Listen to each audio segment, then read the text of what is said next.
어느 날 둘째 아들이 아버지를 찾아왔습니다. 그리고 아버지에게 자신이 받을 유산의 몫을 미리 달라고 요청하였습니다. 아버지가 건강하게 살아있음에도 불구하고 유산을 요청하는 것은 아버지에게 있어서는 충격적인 일이었습니다. 그런데 둘째 아들이 워낙 완고하게 계속해서 돈을 요구하니 아버지로서는 돈을 내어줄 수밖에 없었습니다. 집요한 아들에게 돈을 내어주면 좀 더 관계가 좋아질 줄 알았는데 이 둘째 아들이 아버지에게 유산을 받고 며칠이 안 돼서 집을 떠나가 버립니다. 그리고 아버지하고 다시 만날 기약도 없는 먼 나라로 가버리게 되었어요. 오늘날로 치면 부모와의 이야기도 없이 자기 마음대로 집 나가서 저 먼 타국으로 떠나가 버린 것입니다. 이민을 가버린 것입니다.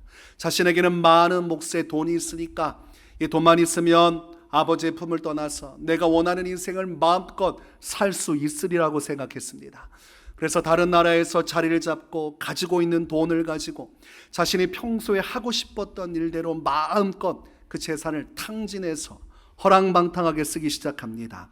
보면 13절에 보니까 그 후 며칠이 안 되어 둘째 아들이 재물을 다 모아가지고 먼 나라에 가 거기서 허랑방탕하여 그 재산을 낭비하더니라고 되어 있습니다. 제대로 돈 사용한 것이 아닙니다.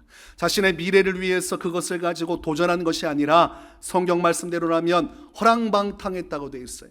자신의 향락을 위해서 사용했다는 것입니다. 올바르지 않은 곳에 자기네 육신의 만족을 위해서 그 돈을 다 탕진해버렸고 때가 되니까 빈털터리가 되어버렸습니다.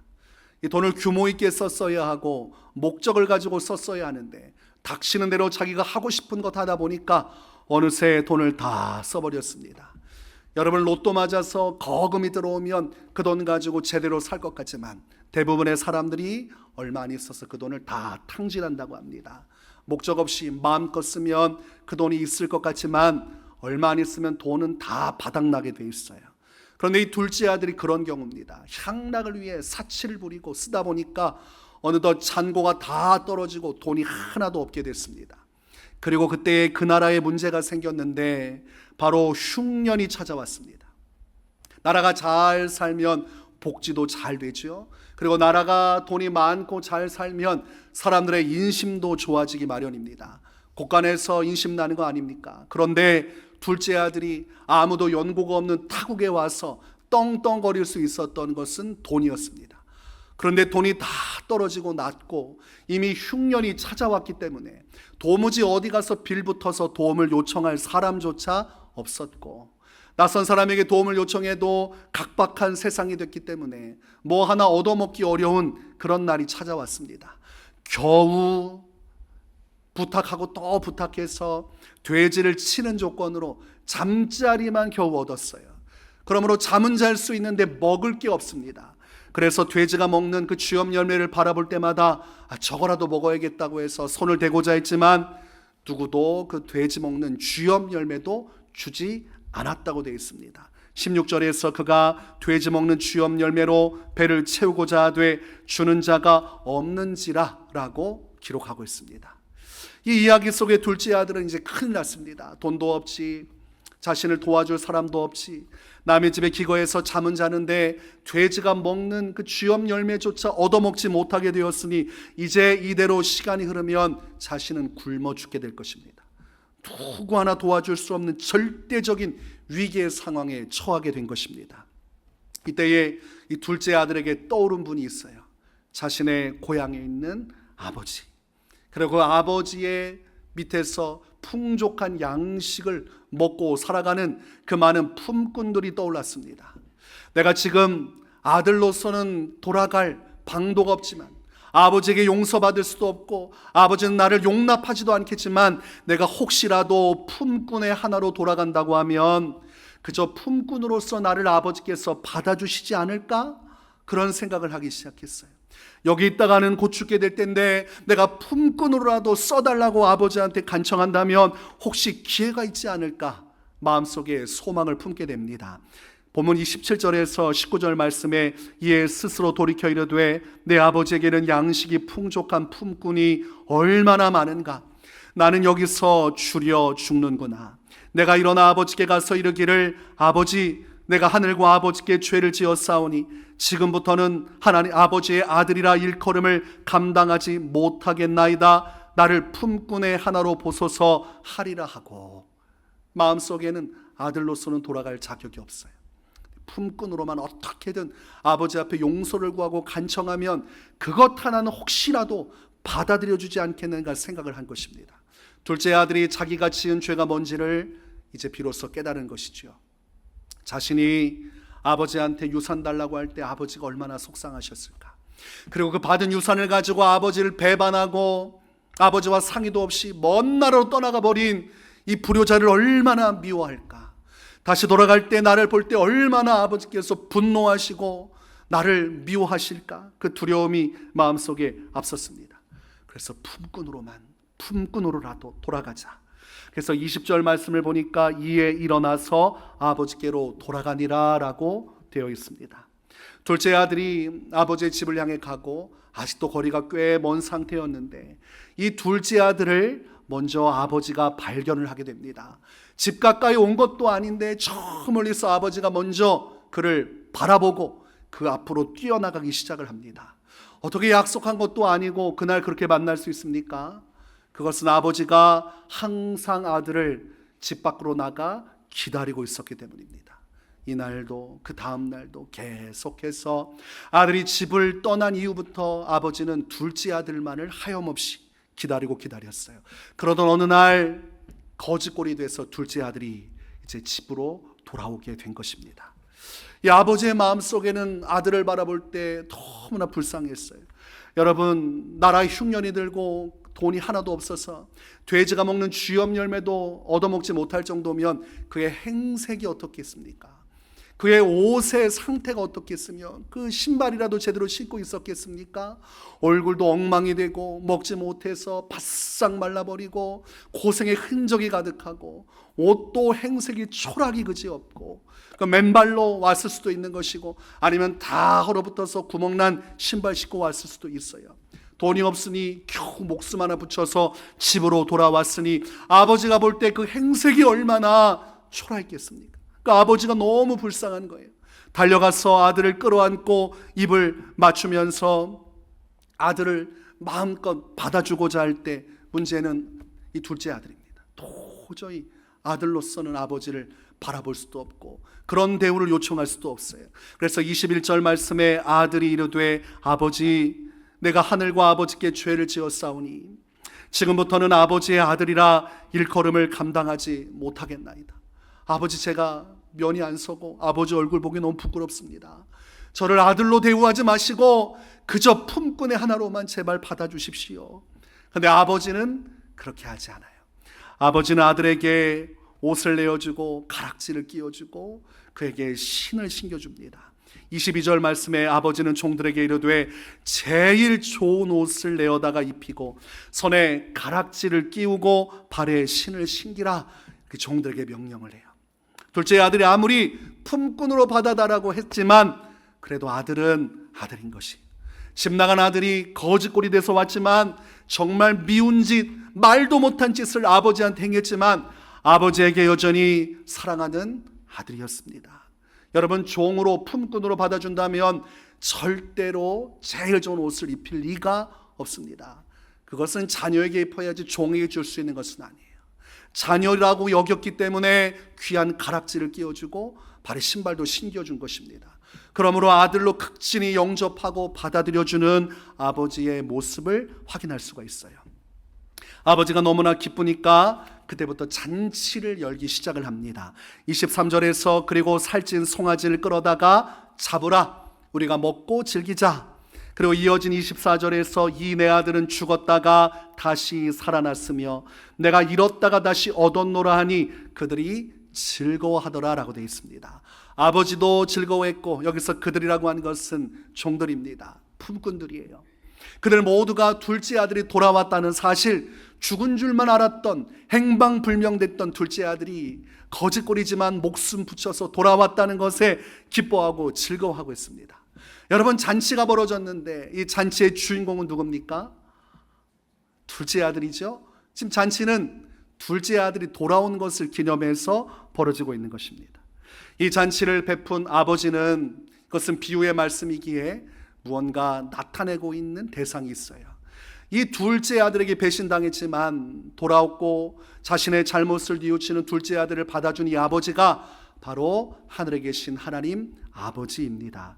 예수님께서는 하나님 아버지의 사랑을 지금 이 비유로 설명을 하고 계시고, 이 둘째 아들처럼 세상에서 방황하고 방탕하고 허랑방탕하게 살다가 아버지의 품으로 돌아온 사람들, 그 사람들이 예수님을 믿어 회개하고 구원받은 하나님의 백성들을 가리키는 것입니다.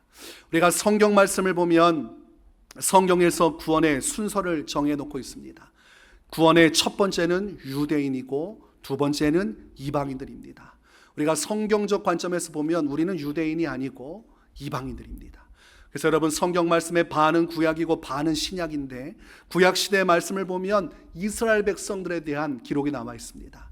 왜냐하면 하나님께서 이스라엘 백성들을 선택하시고 그들의 하나님으로서 그들을 구원하시는 그 이야기가 구약에 기록되어 있어요.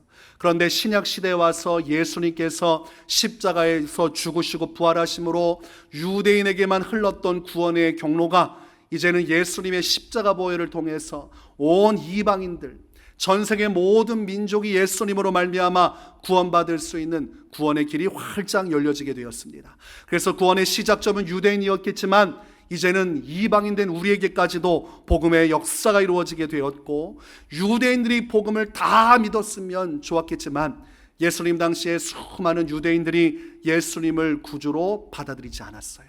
그리고 그때로부터 이 복음의 물결은 유대인을 비켜서 이제는 이방인들에게로 향하기 시작을 합니다. 사도행전 28장 28절의 말씀을 보면 바울은 이런 하나님의 구원의 섭리를 말씀합니다. 그런즉 하나님의 이 구원이 이방인에게로 보내어진 줄 알라. 그들은 그것을 들으리라 하더라. 열심히 복음을 전하는데 유대인들이 완강하게 거부하고 잘 받아들이지 않는 자들이 많았습니다. 그래서 그들을 향해서 바울이 선포한 것이죠. 너희가 거부한 이 복음은 이방인들에게로 흘러갈 것이고 그들은 너희와는 다르게 이 복음을 믿고 하나님의 구원에 참여할 것을 이야기한 것입니다.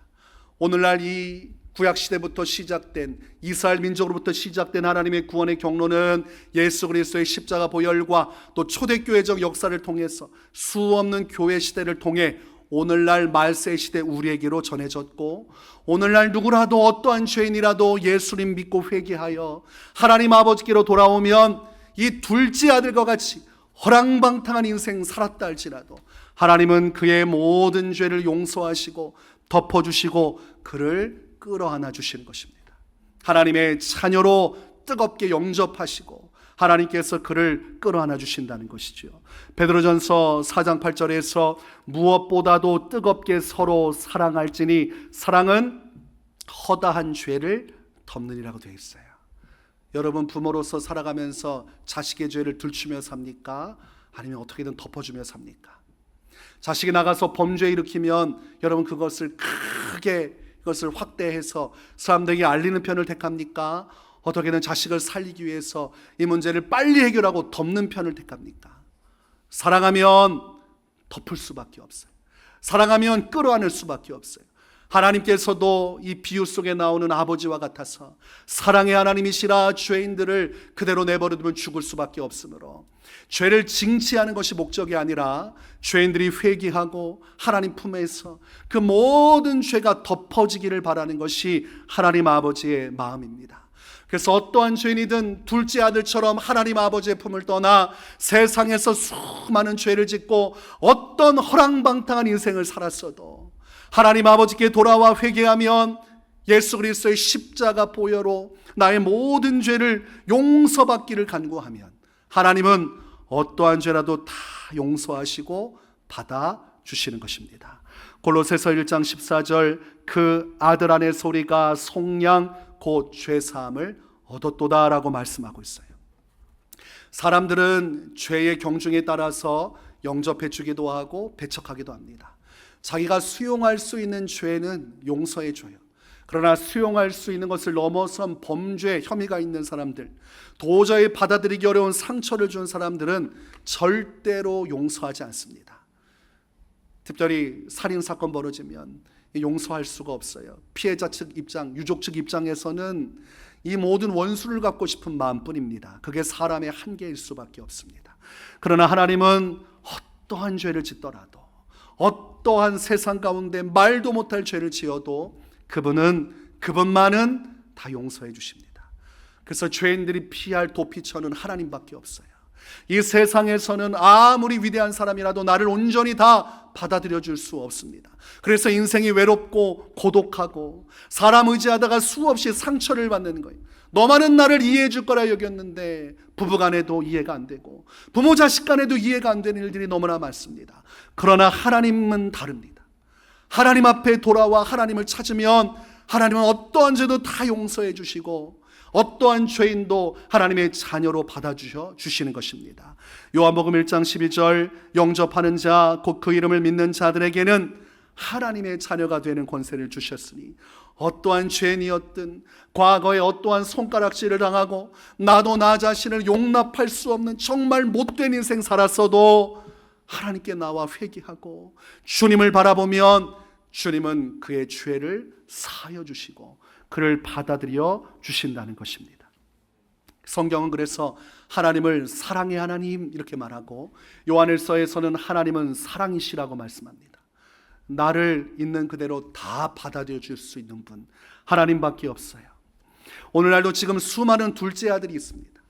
세상에서 방황하면서도 하나님 아버지께로 돌아가지 않고 있는, 지금도 여전히 타국에서 흥청망청 살아가던 둘째 아들처럼 지금 내 인생이 어디로 흘러가고 있는지, 이렇게 살다 보면 어떤 일이 닥칠지 알지 못하는 수많은 영혼들이 있습니다. 여러분, 성경에서는 이 땅에서 우리가 마음껏 살 수 있어도, 자유의지를 따라 내 인생 선택할 수 있어도 그 선택에 대한 책임의 때가 온다고 말씀해요. 한번 죽는 것은 사람에게 정해진 것이요 후에는 심판이 있다고 말씀하셨습니다. 그러므로 내 인생 내 마음대로 살 수 있습니다. 내 발걸음이 가는 대로 걸어갈 수 있고, 내가 하고 싶은 대로 말할 수 있고, 내가 마음만 먹으면 내 인생 한 번 사는 거 불사질러서 수많은 죄를 즐기며 살 수도 있어요. 오늘날 그런 수많은 죄악을 탐하면서 수많은 불의와 불법의 길로 가는 둘째 아들들이 있어요. 그들이 무엇을 모릅니까? 진리를 모르기 때문에 그런 것이지요. 여러분, 요한복음 8장 32절은 진리를 알지니 진리가 너희를 자유케 하리라고 말씀합니다. 정말 진리를 깨달으면 그 사람의 인생이 달라지고 그 진리라는 것이 그 인생을 속박에서 해방시켜 준다는 것입니다. 성경에 말씀하는 본질적인 진리는 예수님 한 분이십니다. 구약도 예수님을 이야기하고 신약도 예수님을 이야기해요. 이스라엘 백성들이 섬기던 하나님의 때에도 구원자로 오실 예수님을 계속해서 예언하고 예표하고 있고, 신약시대는 약속대로 구원자로 오신 예수님의 그 모든 행적을 최대한 기록하고 그 이후에 그분을 만난 사람들의 신앙의 고백과 또 신앙의 가르침을 남겨두고 있으므로 구약과 신약 모두가 진리를 담고 있고, 그 진리는 예수 그리스도 한 분이십니다. 사람이 죄악을 저지르고 둘째 아들처럼 방황하지만 누구라도 예수님을 믿고 회개하면 하나님 아버지의 사랑 안에 거하고 그분의 자녀가 되는 축복을 누릴 수 있다는 것이므로, 수많은 둘째 아들을 구원할 수 있는 메시지는 진리이신 예수 그리스도의 복음밖에 없는 것입니다. 성경에서는 한 번 죽으면 심판이 있고, 그 심판은 지옥의 심판이라고 되어 있어요. 진리를 모르니까 인생이 불나방처럼 죄악을 즐기며 살아갑니다. 이 땅의 삶이 끝이라고 여기면 못할 것이 무엇입니까? 저라도 그렇게 살 수밖에 없을 거예요. 한번 사는 것이 끝이라고 한다면, 그것이 전부라고 한다면 온갖 수단과 방법을 다 동원해서 저는 성공하는 길로 나가겠습니다. 수많은 사람을 상처 주더라도 원하는 것을 추구하며 살 것입니다. 그러나 성경은 이후에 심판이 있고, 하나님은 그 삶에 대한 책임을 묻고 그 책임은 영원한 지옥의 형벌이라고 기록을 하고 있습니다. 아무리 부정하려 해도 예수 그리스도의 진리의 구원의 복음이 변함이 없듯이, 진리를 받아들이지 않는 심판의 길로 가는 수많은 영혼의 결국도 반드시 그렇게 될 것입니다. 이 둘째 아들이 감사한 것은 돌아왔다는 것이죠. 둘째 아들의 인생 가운데 제일 잘한 선택이 속히 아버지께로 돌아왔다는 사실입니다. 25절 말씀을 보니까 맏아들은 밭에 있다가 돌아와 집에 가까이 왔을 때에 풍악과 춤추는 소리를 듣고라고 되어 있어요. 잔치가 지금 진행 중에 있습니다. 둘째 아들이 돌아왔다는 것으로 인해서 온 가족이 기뻐하고 있고 그 안에서 그 종들이 기뻐하고 있어요. 이 자리에 지금 함께 있지 않은 사람은 누구밖에 없습니까? 맏아들밖에 없습니다. 그 맏아들을 제외한 모든 사람들은 지금 둘째 아들이 돌아왔다는 것만으로 기뻐하고 있습니다. 여러분, 지금도 방황하는 둘째 아들들이 회개하고 예수님 믿고 주께로 돌아온다면 하나님 나라에서는 어떤 일이 벌어질까요? 이 말씀은 비유기 때문에 이것도 내 메시지가 있는 것이죠. 한 영혼이 회개하고 주께로 돌아오면 하나님 나라엔 잔치가 벌어진다, 이 말입니다. 하나님께서 기뻐하시고 그리고 하나님의 종들인 부리시는 천군 천사도 기뻐한다는 사실입니다. 누가복음 15장 7절 말씀에 내가 너에게 이르노니 이와 같이 죄인한 사람이 회개하면 하늘에서는 회개할 것 없는 의인 99으로 말미암아 기뻐하는 것보다 더하리라. 죄인한 사람이 회개할 때 말도 못할 기쁨이 저 하나님 나라에서 이루어진다는 것입니다. 또한 10절에서 내가 너에게 이르노니 이와 같이 죄인한 사람이 회개하면 하나님의 사자들 앞에 기쁨이 되느니라. 하나님의 사자들은 누굽니까? 천군 천사죠. 천군 천사도 기뻐하고 하나님께서도 기뻐하시고 하나님의 보좌 우편에 계신 예수 그리스도께서도 기뻐하는 것입니다.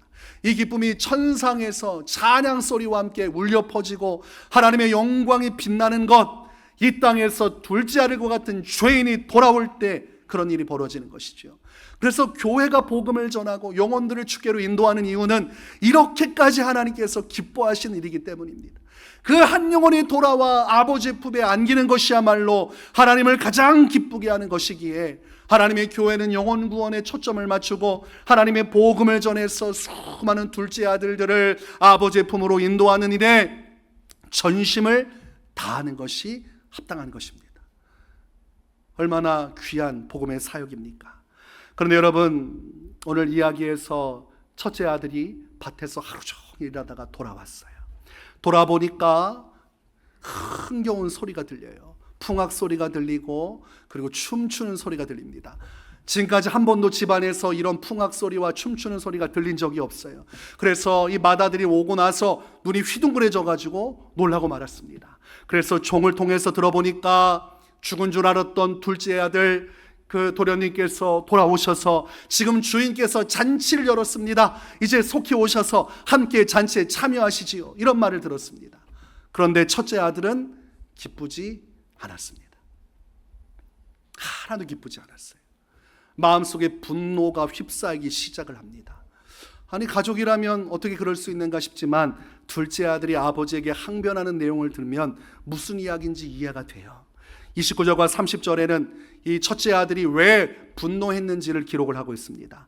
아버지께 대답하여 이르되 내가 여러 해 아버지를 섬겨 명을 어김이 없거늘 내게는 염소 새끼라도 주어 나와 내 벗으로 즐기게 하신 일이 없더니 아버지의 살림을 창녀들과 함께 삼켜버린 이 아들이 돌아오매 이를 위하여 살찐 송아지를 잡으셨나이다.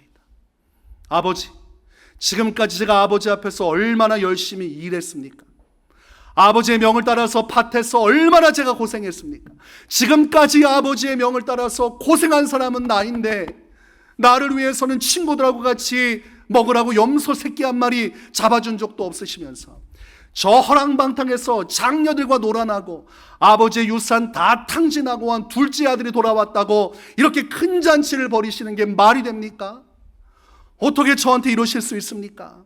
저놈이 뭐라고 이렇게까지 하십니까? 여러분, 이 이야기에는 무슨 메시지가 있는 겁니까? 나는 도대체 아버지 앞에 무엇입니까? 나는 평생 일만 하는 자입니까? 아버지는 도대체 나를 어떻게 생각하시길래 나를 이렇게 형편없이 대우하십니까?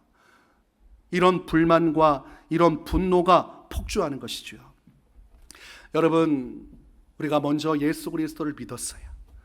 우리가 둘째 아들이었지만 오늘날 신앙생활하면서 이제 첫째 아들처럼 오래도록 하나님을 섬기고 있어요. 하나님 안에서 신앙생활하다 보면 신앙의 성숙을 따라서 교회에서 사역이 맡겨지고 헌신할 일들이 계속 생겨납니다. 시간이 지날수록 일을 안 시키면 좋은데 시간이 지날수록 교회 일들이 많아져요. 교회에서 가까워지면 가까워질수록 일도 가까워집니다. 그래서 어떤 분들은 목사님과의 거리를 항상 유지하는 분들이 있어요. 가까이 오지도 않고 가까이 가지도 않고. 전에 사역하던 교회는 전화하면 집사님이 전화를 안 받아요. 나중에 보니까 일 시킬까 봐 전화를 안 받았대요. 자기한테는 일 시키지 말라고 앞으로도 주중에는 전화를 안 받겠다는 겁니다. 일하기가 싫은 거죠. 그럼에도 불구하고 이제 순종하는 성도들은 일을 줄수록 이제 맡아서 하게 돼 있습니다. 일이 과중할 때가 있고 어려울 때가 많아요. 세상에서 고생하고 왔는데 교회에서는 일 하나 안 시키고 잘만 해주면 좋은데, 교회에서 일이 많아지니까 마음이 불편하고 힘든 일들이 많아지기 시작합니다. 근데 오늘날 보니까 새 가족이 왔는데 새 가족에겐 일 하나도 안 시키고 목사님이 입이 찢어져 가지고 막 사주고 선물 주고, 그럴 때마다 첫째 아들 된 성도 입장에서는 나는 누구인가? 나는 여기서 왜 이렇게 고생하며 있고, 내가 대접을 받아야 되는데 정작 처음 본 사람 손님인데 나는 지금 종 노릇하고 있고 저 사람은 주인 노릇하고 있으니 이게 어찌된 일인가, 이 답답한 마음을 갖게 되는 것인데, 그것이 오늘 이 마다들의 마음과 같은 것입니다. 나를 위해서 교회가 뭐 얼마나 해준 것이 있는가, 나는 헌금도 내고 봉사도 하고 헌신도 하는데 그에 합당한 대접을 제대로 받은 적이 없다는 생각이 마음을 힘들게 할 수가 있는 것입니다. 제가 목회자의 길을 걸어가면서 전도사 시절에 또 주님을 고등학교 때 만나고 나서 결신하고 신학교에 가고, 그래서 열정을 다해 전도사 시절 열심히 일했어요. 3년간의 대학원 시절이 지나고 그럼 중고등부 사역을 하는데, 대학원이 가까운 곳에 집을 얻어놓고 났는데 이제는 대학원 사역이 끝났어요. 그리고 교회 사역은 하나님께서 더하라는 마음을 주셨으니까 그럼 결국은 이사를 갈 수밖에 없는데, 뭐 이사할 돈을 전담 전도사도 아니고 파트 전도사인 제게 교회가 주겠습니까? 그래서 제가 장교 생활 모아놓던 돈을 가지고 그 근방에 있는 옥탑방 맨 위에 방 제일 싼 방을 구했어요. 그러고 나서 거기서 사는데 형편이 좋을 리가 있습니까? 교회에서 주는 사례 가지고는 생활도 되지 않아요. 근데 겨울에 돈을 좀 아껴본다고 난방을 끄고 하루 잤더니 다음날 눈을 뜨니까 머리가 깨질 듯이 아프고 도저히 마음속에 살고 싶은 마음이 없는 거예요. 내가 지금 여기에서 뭘 하고 있는가? 주변 친구들은 열심히 돈 벌면서 자기 인생 또 하는 또 동기들도 있고, 그런 또 교회 안에서 보면 다들 열심히 자기 미래를 위해서 기도하면서 앞으로 나가는데, 앞으로도 돈이 많이 벌어질 것 같지도 않고 지금도 가난한데 앞으로도 계속 가난할 것 같은 생각이 들면서 마음이 힘든 거예요. 나는 누구고 난 여기서 무엇을 하는가? 교회에서 담임 목사님이 일을 수없이 맡기는데 파트 전도사한테 맡길 양이 아니에요. 그냥 파트 전도사가 저밖에 없으니까 부목사님들 틈에 껴가지고 그냥 같이 일이 들어오는 거예요. 파트 전도사가 몇 명 있으면 파트들은 이 정도만 맡으면 되는데 기준이 없다 보니까 교회를 다 시키는 겁니다.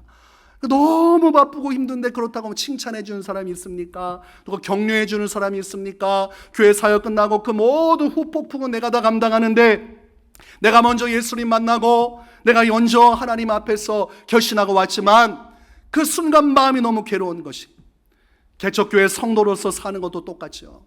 개척교회는 사람이 많지 않으니까 누군가는 일을 할 수밖에 없고, 또 한 가지 정도가 아니라 두 가지, 세 가지, 네 가지 정도 이렇게 가게 돼 있어요.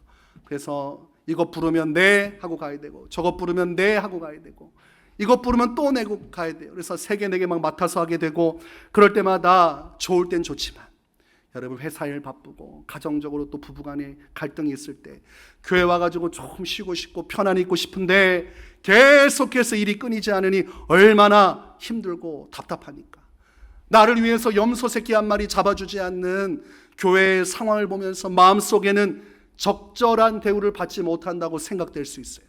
다른 교회 가면 이것에 10분의 1만 헌신해도 그렇게 내가 존중받을 수 있는데 왜 이 교회에서 그렇게 많이 헌신해도 아무도 알아주지 않는 이 일을 왜 해야 되는가?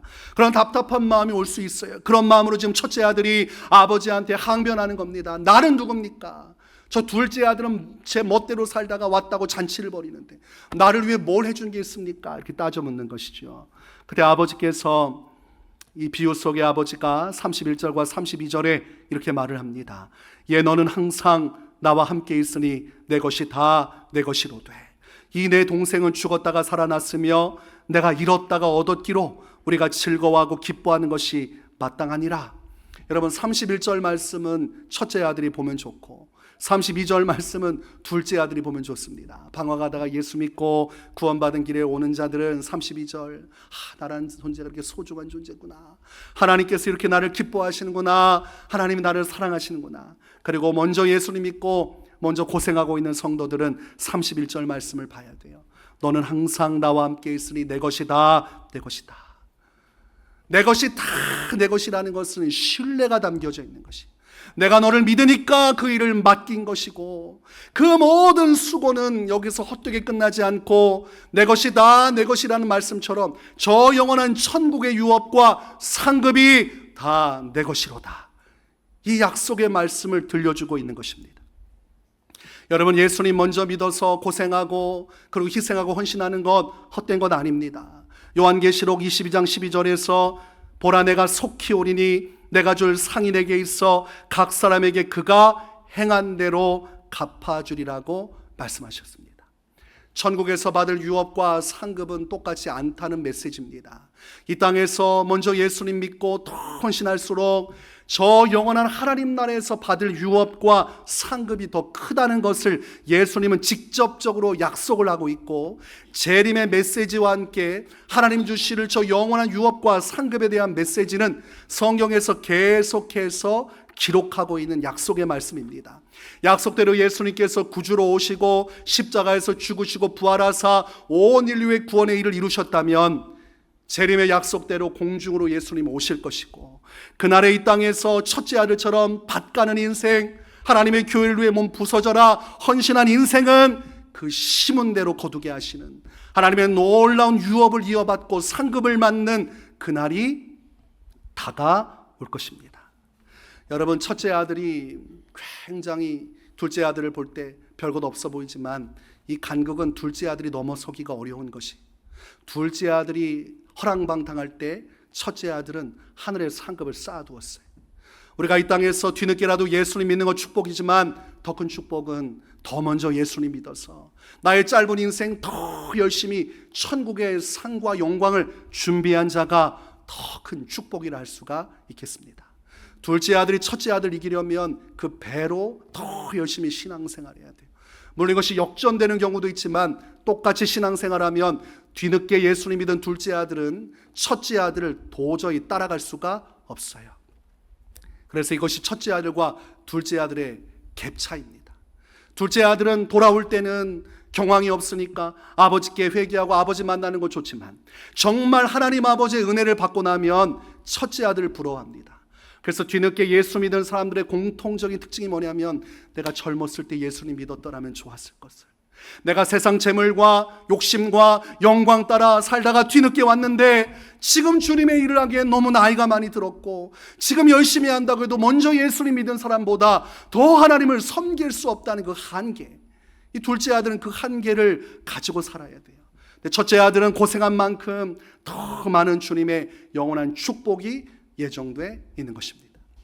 그러므로 내가 교회에서 먼저 예수님 믿고 고생한다고 해서 여러분 절대로 후회하면 안 됩니다. 어떤 분은 저한테 그래요. 목사님, 죽기 전에 예수님 믿으면 좋을걸, 괜히 일찍 믿어서 고생은 고생대로 하고 마지막 죽기 전에 예수님 믿는다고 하면 안 될까요? 그래서 제가 죄 짓다가 급사하면 어떻게 하시겠습니까? 오늘날 자다가 심장마비로 죽으면 지옥 갈 텐데 그게 되겠습니까? 그리고 사람 마음이 왔다 갔다 하는데 지금은 예수님 믿는다고 하는데 세상에서 방황하다가 주님 잊어버리고 그러다가 꼴까닥하면 그거 어떻게 할 겁니까? 지옥 가는지도 모르고 지옥 갈 텐데. 그렇게 안 됩니다. 그리고 중요한 것은 하나님을 위해 살 시간이 없잖아요.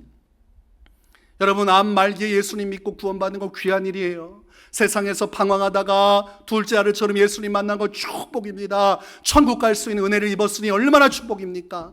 근데 그보다 더 큰 축복은 젊었을 때 우리 하나님 만나서 주님을 위해 헌신하는 복 받는 거, 이거 더 큰 축복입니다. 그러니까 첫째 아들과 같은 분노가 있을 때마다 나는 둘째 아들보다 먼저 하나님 나라 위해서 내 삶을 드릴 수 있으니 얼마나 감사한가. 나를 위해 예비하신 저 천국의 상급과 영광이 얼마나 찬란할 것인가, 이런 생각을 한다면 마음의 분노는 가라앉게 될 것이죠. 여러분이 주를 위해 수고한 것은 여러분에게로 돌아갑니다. 그것이 성경 말씀대로 심은 대로 거두리로다. 하나님은 반드시 심은 대로 거두게 하세요. 내가 주를 위해 눈물을 흘리고 수고한 것을 사람들이 인정하지 않아도 아무 상관없습니다. 하나님은 성경 말씀대로 저 생명책에 행위록에 다 기록하셔서 마침내 마지막 날 하나도 남김없이 다 정산하실 것입니다. 그러므로 전도서 12장 1절과 2절에 너는 청년의 때에 너의 창조주를 기억하라. 곧 곤고한 날이 이르기 전에 나는 아무 낙이 없다고 할 해들이 갑갑기 전에 해와 빛과 달과 별들이 어둡기 전에 비 뒤에 구름이 다시 일어나기 전에 그리하라. 나중에 노년이 되어서 모든 것들이 힘들고 어려운 그 순간 오기 전에 젊은 날에 하나님을 만나고 하나님을 섬기는 것, 그것이 참된 지혜와 복이 된다고 솔로몬은 그렇게 말씀하고 있는 것입니다. 여러분, 우리가 예수 그리스도 안에서 둘째 아들이기도 하면서도 또 첫째 아들이기도 하죠. 우리가 예수 믿는 사람들 다 둘째 아들처럼 아버지 품으로 인도해야겠습니다. 그리고 첫째 아들로서 주어진 역할 잘 감당해서 또 하나님께서 우리 것 다 내 것이 너희 것이라 하셨으니 얼마나 큰 영광이 예비되어 있겠습니까? 그 표대를 바라보면서 기쁨으로 우리가 신앙의 길 걸어갈 수 있기 원합니다. 이래서 첫째 아들과 둘째 아들이 하나 되어 우리 하나님을 영화롭게 하는 복된 믿음의 공동체 될 수 있기를 주님의 이름으로 축원합니다.